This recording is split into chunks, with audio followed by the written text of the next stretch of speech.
Hola, ¿cómo te va? Estamos en un nuevo programa de Geopolítica y Trabajo. Yo soy Pepe Robles. Hoy vamos a estar sin Rubén Cortina, que está en un viaje de trabajo por cuestiones sindicales. Así que el tema que vamos a tratar hoy es básicamente la educación argentina, entender la educación argentina. Y vamos a tratar de entenderla primero viendo, como siempre, 4 puntos para entender la educación argentina. Tampoco vamos a hacer un tratado sobre la educación argentina. Y en la segunda parte del trabajo, en la sección que ya estamos llamando Que hablen los que saben, vamos a conversar con Laura Mann, que es la secretaria de Educación de uno de los grandes sindicatos nacionales que hay, la Confederación de Educadores Argentinos. Que hablen los que saben, ahí, que nos expliquen y que entendamos. Bueno, como sabéis, este es un programa que lo que busca no es detenerse en lo inmediato, en lo que está pasando hoy, en lo que es circunstancial, sino tratar de entender procesos de fondo, entender la importancia de ciertas cosas de fondo a través de un análisis más profundo y más histórico, y menos vinculado a este presidente, aquel presidente, esta noticia de hoy, aquella noticia de hoy. Eso no significa no hablar de presente, ni mucho menos, pero significa ponerlo en contexto, entenderlo. Entonces, el primer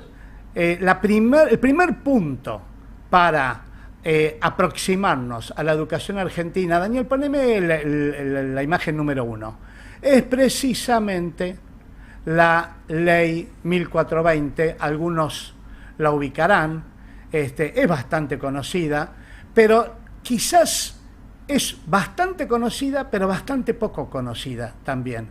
Es una ley que fue sancionada en la presidencia de Roca, por Roca, y que fue muy influenciada por Sarmiento. Sarmiento fue el primer director del Consejo de Educación, y también muy influenciada por una mujer, Laura Manso, que fue la primera que empezó a entender el tema de la educación en la Argentina. Una mujer, y que por ser mujer durante muchos años no le hicieron caso, y termina haciéndole caso Sarmiento, un personaje muy complejo, con algunos puntos oscuros y algunos puntos brillantes, y es Sarmiento el que le lleva el proyecto a Roca, y es Roca el que sanciona la ley, y sanciona la primera ley, una ley que va a estar en vigencia casi 100 años, más de 100 años, y que construye, no solo construye la educación argentina, construye el Estado.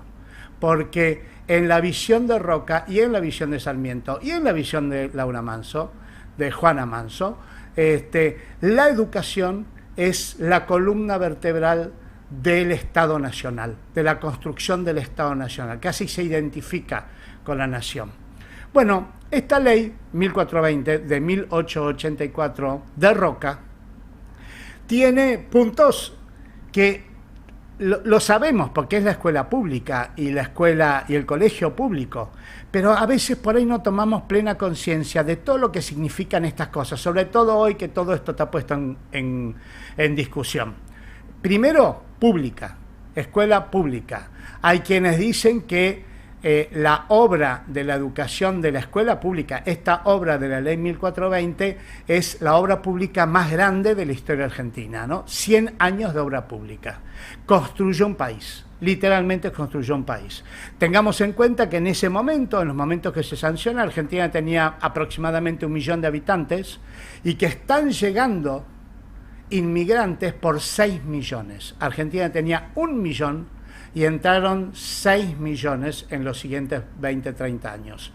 Entonces, la educación y la escuela pública y la institución en donde van a ser recibidos todos esos hijos o niños inmigrantes fue absolutamente esencial para construir la Argentina.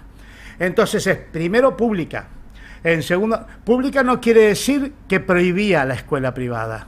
Pública quiere decir que garantizaba que en todas las ciudades o pueblitos de 300 habitantes y en todos los barrios que tuvieran más de 1.000 o 1.500 personas, hubiera una escuela pública disponible para la población. Entonces, primero pública, gratuita. Se discutía eso, ¿eh? Se discutía, esto se discutió. Obligatoria, también se discutió. Laica, se discutió muchísimo. La Iglesia no le gustaba mucho el tema de que fuera laica, pero tenía que ser laica porque venía gente de todas partes del mundo con las más distintas creencias. Mixta, en esa época, hombres y mujeres en las mismas aulas recibiendo la misma educación. Eso fue condenado, hubo varias voces que la condenaron a esta ley por feminista. ¿Cómo van a estudiar hombres y mujeres juntos? Eso no corresponde, eso las puede corromper a las mujeres. Y igualitaria, el delantal blanco fue puesto para que fueran iguales, los hombres y las mujeres fueran iguales. Y finalmente nacional, es una tarea que emprende el Estado nacional, porque el Estado nacional es quien construye la nación. Nosotros somos un país federal, pero si no hay un Estado nacional que una a esas provincias, desaparece la nación. Y lo único que quedan son provincias aisladas, provincias separadas. Ya veremos que gran parte de la tragedia de la educación argentina tiene que ver con eso. Un dato muy interesante de esto es que la ley 1420 le dedica muchos artículos al financiamiento. Tiene que estar financiada. Claro, las necesidades de financiamiento del siglo XIX no son las mismas que del siglo XX, pero el criterio es el mismo. Si no hay financiamiento adecuado para la educación, no hay educación. Esto es elemental. Si uno en su casa quiere tener buena iluminación y no compra luces, no va a haber buena iluminación. Si quiere tener los pisos limpios y no compra productos de limpieza, no va a haber pisos limpios. Sin financiamiento no se hace nada, es un puro bla bla. Sin financiamiento es un puro bla bla. O mejor dicho, sin financiamiento lo que hay es la voluntad de no hacer eso. Entonces la ley 1420 dedica un gran espacio al financiamiento. Y otro dato interesante de la ley 1420 es que la ley 1420 se genera dándole mucha importancia a la docencia. Lo primero que hace la ley es pedir título en esa época y promover que pudieran ser maestras o maestros, hombres y mujeres. Para la época era avanzadísimo. Y un dato fundamental de Sarmiento, que se conoce poco, es que Sarmiento virtualmente fue el primer huelguista de la educación argentina. Sarmiento le daba tanta importancia a los derechos y a que se pagaran los sueldos a tiempo, que en el año 1881, en esa época, cuando se produce la falta de pago de salario de las docentes de San Luis, Sarmiento las apoya. En la primer huelga argentina prácticamente, y una de las primeras huelgas docentes del mundo. La huelga tiene éxito porque Sarmiento apoya a los huelguistas. Esto para entender a veces cuando analizamos que un huelguista o una huelguista daña a la población, daña a los niños. A ver, si el trabajo no es digno, no esperemos que haya resultados dignos. Y más aún, hay que recordar una cosa, el trabajo en sí mismo no dignifica. Los esclavos trabajaban y no tenían ninguna dignidad. Lo que dignifica es el trabajo digno. Entonces, si no hay dignidad en el trabajo, en el caso de la primera huelga docente que apoyó Sarmiento, hacía 8 meses que no le pagaban a las maestras. Bueno, eso es indigno. Eso no podemos decir que tienen que trabajar igual gratuitamente. Eso es indigno. Y el trabajo indigno indignifica al trabajador, a la trabajadora y a la sociedad. Así que este es el primer punto de acercamiento a la ley 1420. Es una ley que podríamos decir que es un trabajo continuado de 10 generaciones. La ley 1420 une a Sarmiento, a Roca, a Irigoyen, a Perón, a Frondizi, a Ilía, a Cámpora, nuevamente a Perón e incluso a Isabelita. Es decir, es una continuidad de obra, impulsada, por supuesto, avanzando. En la época de Perón se incluyen las escuelas técnicas para promover la industrialización y los trabajos complejos y el trabajo del conocimiento. Es decir, por supuesto que avanza, pero es una obra de 100 años que fue impulsada por decenas, podríamos decir, de gobiernos a lo largo de un siglo. Así que a veces cuando se intenta desmontar una columna, a veces cuando vos en tu casa querés hacer una obra y no tenés en cuenta que ahí hay una viga o no tenés en cuenta que ahí hay una columna, ojo que se te puede quedar la casa. Y con la educación argentina pasa eso, y con la ley 1420, ya no está en vigencia, pero con los principios de la ley 1420, ojo que si vos rompes esa columna, se te puede caer el país entero, porque el Estado argentino está construido sobre la ley 1420. Podríamos decir que la educación argentina tiene que ver más con la creación de la nación que las propias Fuerzas Armadas, que han sido muy importantes en la creación de la nación. Pero como Estado moderno, el Estado moderno argentino está construido sobre la educación argentina que estableció la ley 1420. Así que, primer punto, para acercarnos a este tema. Segundo punto, poneme la segunda imagen, por favor.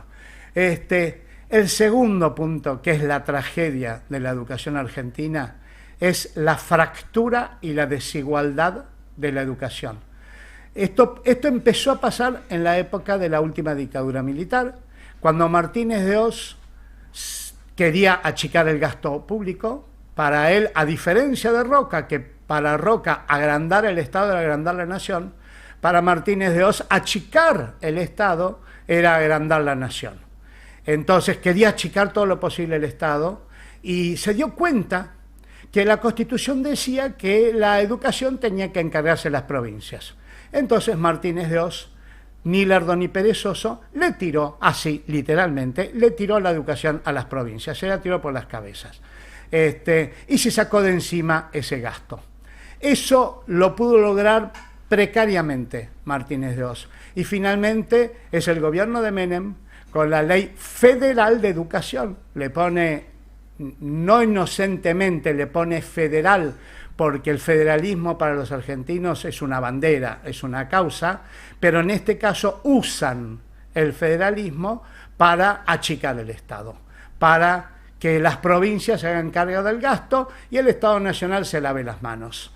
Y ahí es cuando aparece la tragedia de la educación argentina, que es más que visible. La educación argentina dejó de ser argentina y se convirtió en 24 educaciones distintas, como si fueran 24 países distintos, cada una con sus propias reglamentaciones, con sus propios salarios. En las provincias ricas tenían mucho para invertir en educación, las provincias pobres poco para invertir en educación, así que si vos sos de una provincia rica tenés más recursos, si sos de una provincia pobre tenés menos recursos. Ahí empieza, entre el año 78 y el año 92, no es casual el año 92, porque el año 92 son los años del consenso de Washington, cuando el Banco Mundial empieza a decir, basta con esto de la educación para todo el mundo, la educación pública universal. El Banco Mundial empieza a pensar que la educación pública tiene que ser para los pobres, y la educación privada tiene que ser para las clases medias y las clases altas. Empieza a pensar el negocio, literalmente. Empieza a pensar que hay mucho dinero invertido en la educación y que sería bueno que una gran parte de ese dinero, en lugar de ir a la población, vaya a empresas privadas que lucren con la educación. Literalmente es así. Esos conceptos del Banco Mundial que vienen de los años 80 todavía están vigentes. Y todavía se sigue pensando, siguen pensando estos grandes organizadores del negocio mundial, siguen pensando que cuanto más se le pueda sacar a la educación pública para mandarlo al negocio de la educación, mejor. Y gran parte de lo que está pasando tiene que ver con esa lógica, más incluso podría decirse que hay una idea de la educación pública más que como un lugar donde se educa y se capacita a los niños de menos recursos argentinos, se los tiene. Es más una guardería, está conceptuado del poder más como una guardería que como un lugar donde se capacite y se le dé las mismas oportunidades en la vida a la gente que tiene menos recursos con la gente que tiene más recursos. Así que este fue el momento trágico de la educación argentina. Todavía lo seguimos viviendo porque esa descentralización de la educación todavía está. Si bien se han hecho cosas para unificar, para que el Estado Nacional vuelva a aparecer, bueno, los distintos gobiernos desarman eso, desfinancian, se sacan el tema de encima porque están pensando más en no gastar, que la educación es un gasto. Entonces, en lo posible, no hay plata. Así que, bueno, ya veremos si se pierde. Ahora se puede perder un año de educación. Bueno, ya veremos. Cuando haya alguna vez plata, volveremos. Ese concepto de educación. Piensen ustedes si están un año sin que sus hijos o hijas vayan a la escuela. Ese concepto está presente. El tercer punto, para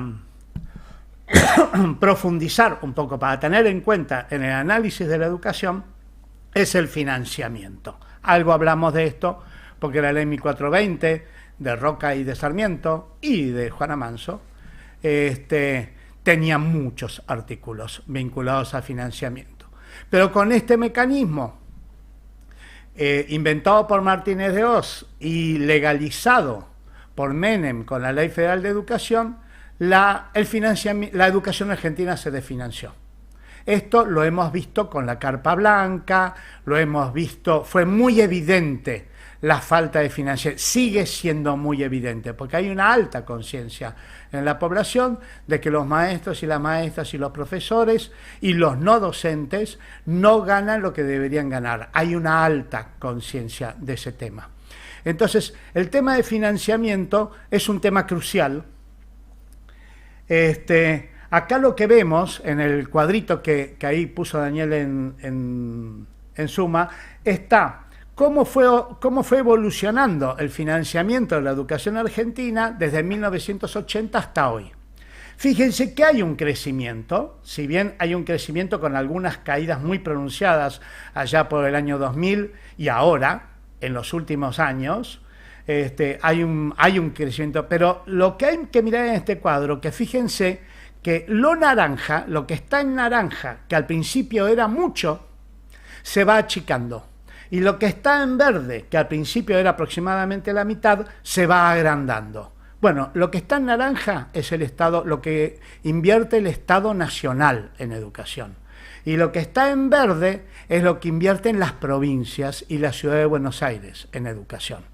Entonces, acá hubo crecimiento del gasto en educación, de la inversión en educación, pero ese crecimiento fue principalmente de las provincias. Así todo, ese crecimiento no fue suficiente, porque fíjense que hasta el año 2000 no supera el 4% de todo lo que produce el país, del Producto Bruto Interno. Y allá por el año 2006 se sanciona una ley, la Ley Nacional de Educación. Nuevamente, muy interesante el nombre de la ley. La ley de la época de Menem se llama Ley Federal de Educación y la ley del 2006 se llama Ley Nacional de Educación, ratificando lo nacional, la importancia de que la educación sea una causa nacional y no una cuestión de cada provincia. En todo caso, coordinadamente, por supuesto, no hay que desplazar a las provincias, pero lo que sí no hay que hacer nunca es desplazar a la nación. Entonces, se sanciona la Ley Nacional de Educación y la Ley Nacional de Educación pone un objetivo mínimo, que es que no se invierta en educación menos del 6%. Eso había que obtenerlo gradualmente y finalmente se logra llegar al 6% en el año 2015 y nunca más se logró. Desde el 2015 en adelante fue bajando y en este momento nuevamente estamos en el 4%, como las peores épocas de la tirria a la educación. Entonces, lo que hay que ver de este cuadro y lo que hay que ver del financiamiento es objetivo mínimo 6%. Tiene que ser una causa nacional. No hay nación sin educación. No hay igualdad sin educación, porque obviamente si yo empiezo y a mí me dejan 20 metros más atrás de los demás corredores, yo voy a perder. Y esto le está pasando a la gente que no puede acceder a una educación pública porque no hay financiamiento. No hay educación sin financiamiento. Esto es más o menos básico. Esto de criticar a los huelguistas porque hacen huelga porque no hay financiamiento es como cerrar los ojos. Es como criticar a la policía porque no reciben armas. A ver, si yo no recibo armas no puedo ser policía. Es como elemental. No, igual tienen que salir, tienen que pelear con los ladrones y sus ametralladoras a cuerpo descubierto. A ver, entonces el financiamiento es la realización de eso. Si no hay financiamiento, todo lo demás se puede hablar, pero si no hay financiamiento, no se puede hablar nada. No hay nada que hacer sin financiamiento. Es puro bla bla, sin financiamiento. Finalmente, y ahora vamos a hablar también, bueno, Laura es profesora y maestra y licenciada en Ciencia de Educación, sabe de todo. Podemos hablar de todos estos temas de nuevo y creo que vamos a hablar de estos temas de nuevo con Laura Mann, pero finalmente me parecía muy importante que cuando hablamos de educación hablemos también de los docentes y las docentes y de los sindicatos. ¿Por qué? Porque los docentes y las docentes no son un objeto que están ahí como un pizarrón o como las tizas. Son personas que saben, que entienden, que están en contacto con los alumnos y con las alumnas, y con los padres, y con las madres, y con las situaciones económicas que viven esas personas. Ignorarlas, como se ha hecho una y otra vez. La UNESCO tiene un trabajo excepcional de que no hay posibilidad alguna de tener una buena educación si se ignora a los maestros y a las maestras, a los docentes y a las docentes. Entonces, entender, poner el foco en el docente, no solo en el docente, también en el no docente, pero el docente es la figura central, el niño es la figura central, pero el docente es la figura central en la educación también. Niño y docente, no puede haber educación solo con niños y niñas y sin docentes. Las dos cosas están en el centro. Entonces, lo primero que hay que pensar es, la educación es el gran campo de trabajo de cualquier país, no solo de la Argentina, de cualquier país. En la Argentina aproximadamente 1,2 millones de personas son docentes, 1,2 millones. Prácticamente 1 de cada 10 trabajadores o trabajadoras de Argentina son docentes. Y solamente estamos contando la educación formal, ni que hablar si incluimos la educación informal, personas que enseñan inglés a domicilio, personas que capacitan en distintos lugares, porque hoy tenemos un sistema de capacitación permanente laboral enorme en las empresas, en los sindicatos, todo eso no está contemplado acá. Entonces, la tarea, y tengamos en cuenta una cosa, las máquinas no educan, ni la televisión educa, ni las redes sociales educan, ni la inteligencia artificial educa. No educan. Es absurdo pensar que una máquina educa. Lo que educa son las personas que utilizan esas máquinas. Yo puedo utilizar un pizarrón, puedo utilizar un libro o puedo utilizar la inteligencia artificial, pero se utiliza para educar. Las máquinas no educan porque hay todo un sueño de prescindir de las personas que cuidan a los niños y educan a los niños y a las niñas utilizando tecnología, que la eduque la tecnología. Bueno, entonces, primero, tenemos 1 millón de trabajadores, más de 1 millón de trabajadores, 1,2 millones de trabajadores. Tenemos sindicatos, 5 grandes sindicatos, la CETERA, la Confederación de Educadores Argentinos, que vamos a hablar hoy con Laura Mann, que es la Secretaria de Educación, la Asociación de Educación Técnica, la UTA, la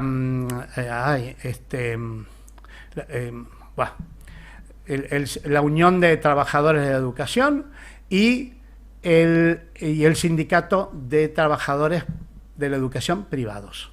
Son 5 grandes sindicatos. Y acá hay que tener en cuenta 2 cositas, que supongo que vamos a hablar mucho con Laura de este tema también. Primero, los trabajadores y las trabajadoras de la educación es el único gran sector del trabajo argentino que no tiene convenio colectivo. Es un derecho constitucional. Está establecido en la Constitución, en la Constitución de 1857, una Constitución que se hizo en dictadura.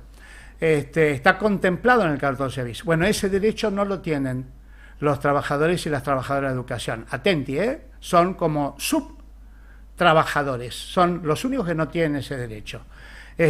Lo que tiene es una paritaria nacional, conseguida en el año 2006, muy importante, y que permanentemente, cada vez que viene un gobierno que tiene un poco de tirria a los sindicatos, la suspende, como si no fuera necesario que los trabajadores de educación discutan sus propios salarios. Así que aquí traté de formular, de tener en cuenta cositas que cuando pensemos en la educación las tengamos en cuenta. Y vamos a hacer ahora un pequeño break, un minuto de break, así preparamos nuestra charla con Laura Mann y volvemos, ¿sí?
Hola Laura, ¿estás por ahí? Hola Pepe, Hola. Yo te escucho, ¿me escuchas bien?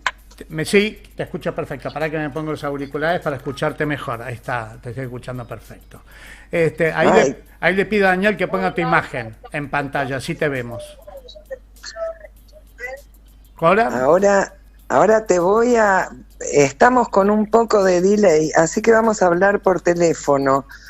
Ahí te escucho perfecto. Ok. Daniel, ¿me pones la imagen de...? Ahí está viendo el tema. Hola, Laura. Hola, buenas tardes, Pepe. Buenas tardes a todos los que están escuchando, las que están atentas. Gracias por este llamado. Laura, te presento. Aquí la tenemos a Laura Mann, que es maestra, profesora, licenciada en Ciencias de Educación de la UBA.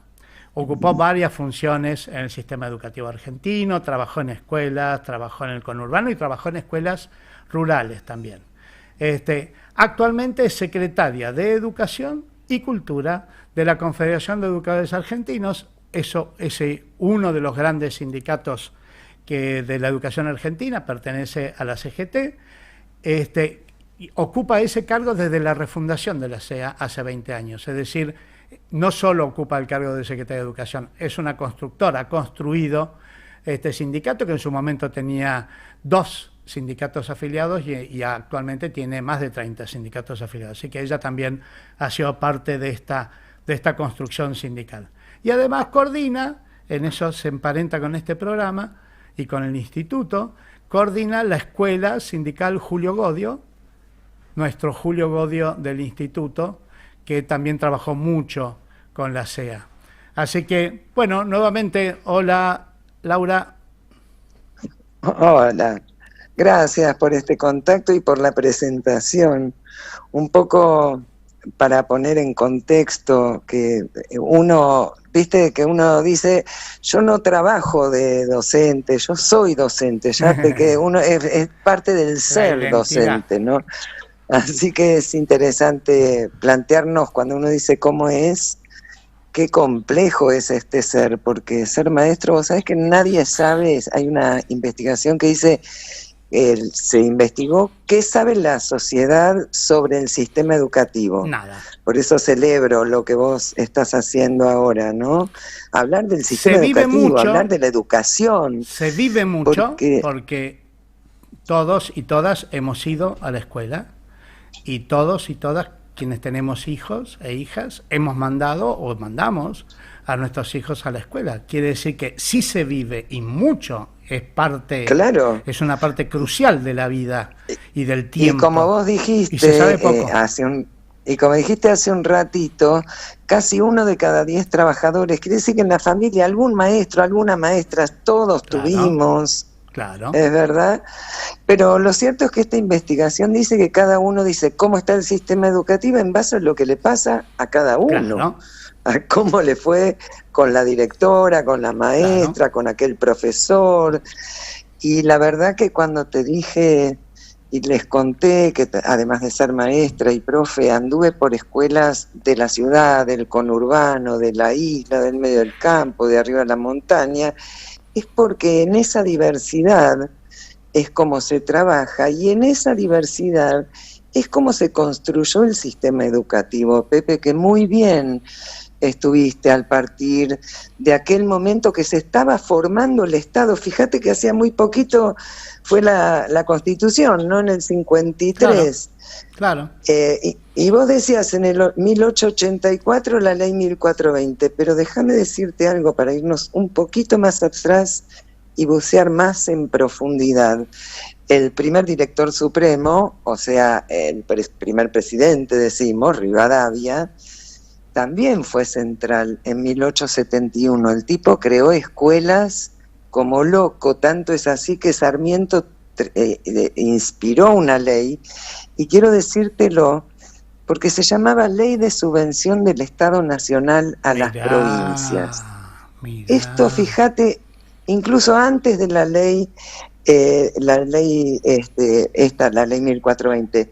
O sea, ya desde ahí el Estado Nacional empezó a ocuparse, que haya escuela en la provincia, que sea obligatoria después, que sea laica. Fíjate que leí en la profunda ley una cosa es que la matriz de origen del... ¿Viste cómo nos han parido? Acá estamos viendo cómo nos han parido, con esa mirada así de un Estado Nacional, así surgió. De modo... Leía en la ley una cosa extraordinaria que no había tomado conciencia, que es la ley establece que en cada pueblo que tenga más de 300 habitantes tiene que haber al menos una escuela. Esto es, llenaste, hiciste territorio. Te voy a decir más ampliaste para completar. Territorio. Te digo más territorio. Para completar y reforzar lo que vos estás diciendo, te digo más. En 1905, unos añitos que empezó a andar ya la ley 1420, hay una ley clave que cuando te la diga te vas a reír, y muchos de los que escuchen se van a acordar, que es la ley Laínez. Sí. La verdad la inspiró, Laínez fue un senador de acá de la provincia de Buenos Aires, pero ahí dijo clarito, el Estado Nacional está facultado a abrir escuelas en las provincias que más lo necesiten. Porque nuevamente había que el federalismo... universalizar, era un derecho la educación. Porque nuevamente ¿entendés? El federalismo frenaba la idea incorrecta del federalismo como fragmento, como fractura. El federalismo frenaba del mismo modo que frenó la legislación del trabajo. Claro. Se usaba el argumento del federalismo para no aplicar las leyes nacionales en las provincias. Lo mismo pasó con la legislación del trabajo. Se quería utilizar la idea del federalismo para decir, no, la ley de contrato de trabajo rige solamente en la capital federal. Claro. Y llega este tipo, fíjate, otra vez estamos hablando de estados liberales. Estos fueron los liberales. Pepe, la ley 1420, cuando se sanciona, le servía nada más que al Chaco, por supuesto a la capital, al Chaco y a la Patagonia, en realidad, que era el territorio nacional. Claro. Por eso también tenemos que mirar esto con detenimiento, porque probablemente en la actual, no con mirada hacia atrás, ¿no? Mirada con los pies bien puestos en esta realidad de hoy, digo, como aquella matriz de origen todavía